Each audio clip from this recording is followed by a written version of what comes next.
So when in your life did you know you wanted to be an Olympian, and why did you want to be an Olympian? When did I know I wanted to become an Olympian? I think it was 1992 and 1994 when my father and I both were watching the Olympic Games on television in our living room, and I had seen short track speed skating. I'd watched the Olympics before, and I was always like enamored with them. I just was.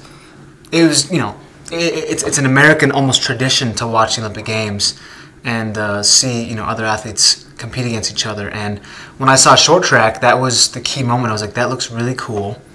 I want to try that. But I don't think I really wanted to become an Olympian, or I even knew I could appreciate what it took to become an Olympic athlete until about 1996.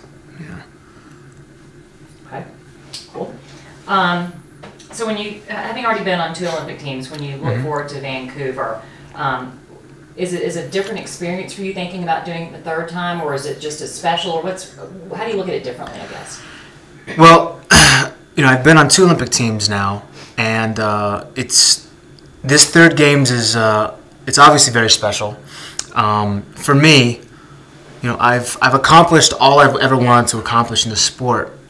In a sense that I've won every single race there is to win. I've won every competition, and I'm from Seattle. Vancouver is literally 2 hours from my house. It's kind of where I learned how to speed skate growing up. My father would drive me back and forth across the border, and I watched the Canadian skaters, and I would try to mimic and copy them. My first Olympic experience was in Salt Lake City in 2002, where I won a gold and a silver. So it was like my first breakout, of my career. It was really kind of when the fire started for me. Now towards the end of my career, I don't even know if it's the end, but towards the latter years of my career, I've moved back to Salt Lake City to train, where my Olympic experience began, and I'm going to be finishing the games in Vancouver, BC in 2010. So I've literally come full circle. It's pretty cool. And I think that in itself is special to me, along with the fact that, I feel like the Olympic spirit is in my blood. It's a part of me now. And it's something that, I'm very honored to carry across my back. Cool. That's a cool story about the full circle. Yeah. All right. What's a typical day in your life like from when you're training for a competition, you're training for something like the Olympics or any other competition? Okay. Well, the summer training, the off-season training is much. So my schedule in terms of training is they're broken up into 3 parts. There's the summer, which is the off-season training. There's the pre-season training. Then there's the in-season training.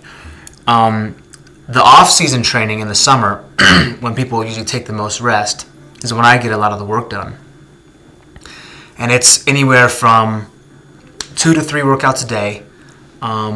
And I would say the hours and volume that I'm doing are very high. Anywhere from 6 hours to almost 9 hours a day. Day in and day out. I'll wake up in the morning. I'll go for between an hour and a 3-hour ride on the road. A lot of hills, a lot of mountain climbing. And then I'll come back, eat a little bit, hit the weight room, or I'll do a jump workout, or I'll do something skating specific. Have a small break, then go for another hour run, or another interval run, or a bike, or some kind of dryland imitation, skating jumps. Do some abs, do some other small miscellaneous exercises. Go hit the sauna, do a sauna workout, stretch out, hit the ice tub, and then go to sleep. Okay, wow, I'm feeling really slack. All right, so what do you like most about short track speed skating? What do I like most about short track speed skating?